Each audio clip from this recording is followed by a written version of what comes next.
사랑하는 성도 여러분, 오늘도 주의 은혜가 가득한 날이 되시기를 바랍니다. 저는 최근 가족들과 취미가 한 가지가 생겼습니다.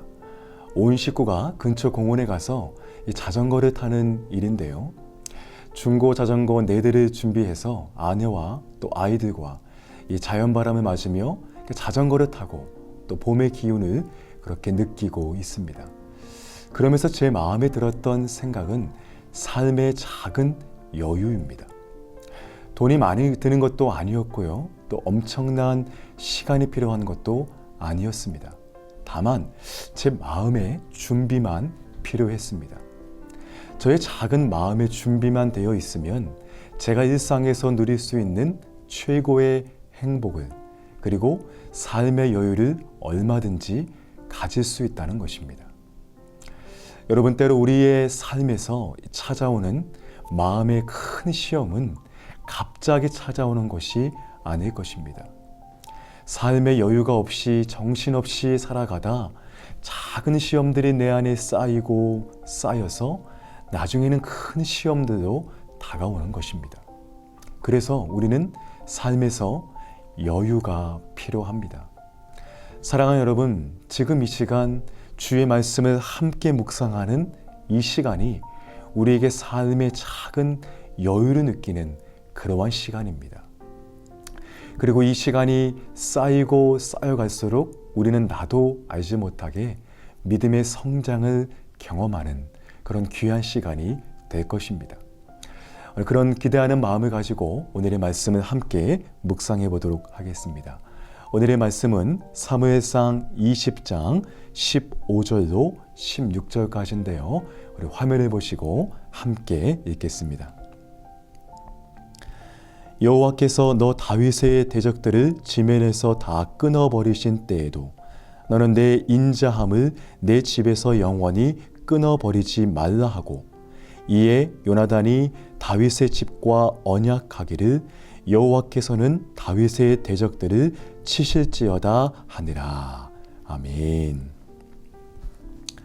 오늘의 말씀에는 요나단과 이 다윗이 등장합니다.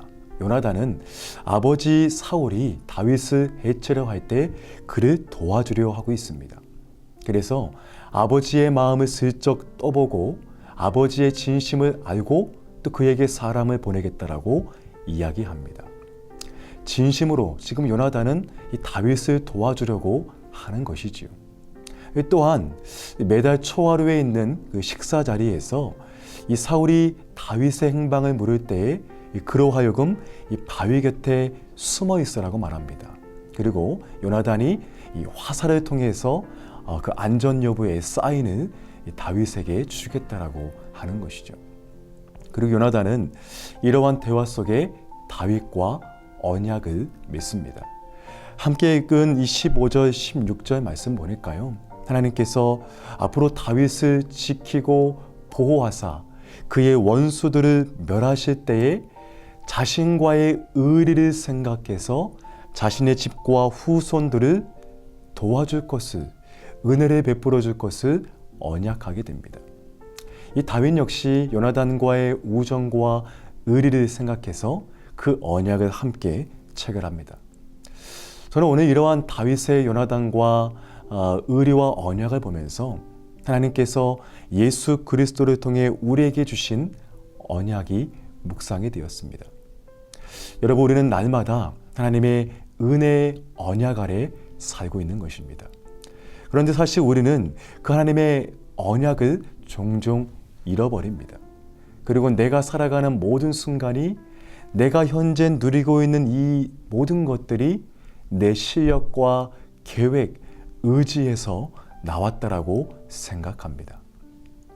여러분, 우리가 그렇게 하나님의 은혜를 망각하고 살아가는 이유가 무엇일까요? 바로 삶에서 그분의 은혜를 느끼고 만끽할 여유가 없기 때문이 아닐까요? 매일 아침 저는 교회에서 새벽 기도를 마치고 보통 집에 가지 않고 다시 사무실로 돌아와서 말씀을 준비하거나 한 주간의 사역의 계획을 또 준비하곤 합니다. 그러면서 어느 날은 날씨가 좋아서요, 잠시 교회 주차장을 한번 산책을 했습니다. 주차장을 천천히 돌면서 이 교회 주변도 한번 둘러보게 되고요.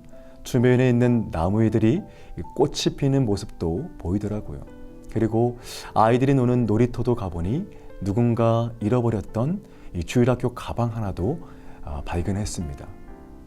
그리고 다시 천천히 주차장을 돌면서 묵상을 하게 되는데요. 어느 주차장 한 지점 앞에 제 생각이 잠시 좀 멈췄습니다. 약 1년 전쯤 제가 우리 교회에 정식 사역자가 되기 전에 가족들과 설레이는 마음으로 또 긴장되는 마음으로 이 주차장 한켠에 차를 세워두고 또 예배를 들어가기 전에 차 안에서 저 스스로 심호흡을 가다듬었던 그런 좀 시간들이 있었습니다.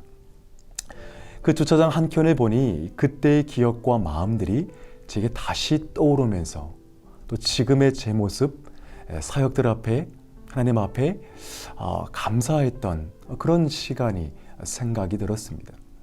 그리고 그때의 초심으로 다시 제 마음을 새기고 다시 제 사무실로 돌아와 앉았습니다. 사랑하는 여러분, 지금 우리가 이렇게 이 자리에 서 있는 모든 것이 하나님의 은혜이고 그분의 언약에서 비롯되었음을 잊지 마시기 바랍니다. 오늘 본문에서 이 다윗과 요나단은요, 그들의 우정과 의리에서 언약을 세우고 결국 이 다윗은 훗날 왕이 되게 됩니다.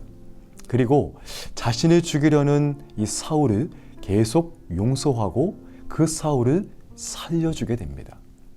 그리고 전쟁 가운데 죽은 사울과 요나단의 친족을 찾다가 다리 저는 요나단의 아들 무비보셋을 데려옵니다. 이 당시 무비보셋은 두려운 마음에 남의 집에 몰래 숨어 있게 되었죠. 그런 무비보셋을 왕궁 앞에 데려와서 그에게 이렇게 말합니다. 두려워 말라. 내 아버지 요나단으로 말미암아 내가 너에게 은총을 베풀 것이다 라고 이렇게 다윗이 말을 합니다. 다윗은 요나단과의 언약을 기억하고 그의 후손들에게까지 긍휼과 은총을 베풀게 됩니다. 여러분, 다윗이 이렇게 요나단과의 언약을 잘 지킬 수 있었던 이유가 무엇일까요? 그것은 아마도 다윗의 마음 가운데 하나님과의 언약에 대한 은혜와 감사가 있기 때문일 것입니다. 다윗은 날마다 어떤 순간마다 자신을 지키시고 보호하시는 그리고 자신에게 언약해 주신 하나님의 은혜를 찬양했습니다. 그가 사울을 피해 죽을 위기에 놓여 있어도 훗날 자신의 아들의 이 배신의 위기 속에서도 하나님의 언약을 잊지 않았습니다. 그러기에 하나님과 자신의 그 언약의 감사를 늘 가지고 있었기 때문에 그는 요나단과의 그 언약을 더 잘 지킬 수 있었다는 것입니다. 사랑하는 여러분, 여러분의 삶 가운데 하나님과의 어떤 언약, 어떤 약속의 말씀이 있으신가요? 그 약속의 말씀을 한번 기억해 보시기 바랍니다. 그 언약을 잊지 마시기 바랍니다. 결국 이 땅에서 우리의 삶을 이끌어가는 것은 내 힘이 아니고 하나님께서 내게 허락하신 언약과 즉 약속이라는 것입니다. 세상이 흔들리고 사람들은 변하여도 우리가 끝까지 붙들 수 있는 한 가지는 하나님이 나에게 허락하신, 향하신 언약이라는 사실입니다. 여러분, 때로 우리는 우리의 기도 제목을 열심히 기도해 놓고 시간이 지나면 그 기도 제목조차도 잃어버립니다. 하지만 하나님은 그때 우리의 부르짖음을 들으시고 우리의 기도에 이미 약속해 주셨습니다. 그리고 기억조차 하지 못하는 우리에게 반드시 그분의 언약을 신실하게 응답해 주십니다. 여러분, 하나님은요 그런 분이세요. 사랑하는 여러분, 오늘 하루도 하나님께서 나에게 허락하신 그분의 언약을 기억해 보시기 바랍니다. 그리고 삶에서 잠시 여유를 가지고요, 그분의 약속 앞에, 언약 앞에 감사해 보시기 바랍니다. 또한 하나님이 내게 허락하신 그 언약의 감사를 통해 우리의 이웃들에게, 우리의 가족에게, 나 스스로에게 실천하고 표현할 때 우리 안에 느껴지는 큰 행복이 주어지게 될 것입니다. 오늘 하루 이러한 은혜가 우리 모두에게 넘치시기를 주님의 이름으로 축복합니다. 함께 기도하겠습니다. 사랑과 은혜가 많으신 주님 감사합니다. 오늘 하루 이 말씀을 우리 마음 가운데 새기고 주의 말씀에 항상 동행함으로 말미암아 우리의 삶이 항상 주의 언약 아래 있게 하여 주시옵소서. 세상이 변하여도, 세상이 흔들리고 사람들이 주를 떠나도 우리의 심령이 날마다 주의 약속을 믿게 하여 주시옵시고 주의 그 언약과 약속을 더욱더 믿음으로 순종함으로 말미암아 우리 안에 살아계신 주님을 경험할 수 있도록 하나님께서 역사하여 주시옵소서.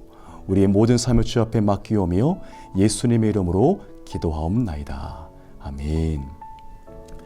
계속해서 여러분의 기도 제목 가지고 또 함께 기도하시면서 오늘 하루를 믿음으로 승리하시기를 바랍니다. 함께 기도하겠습니다.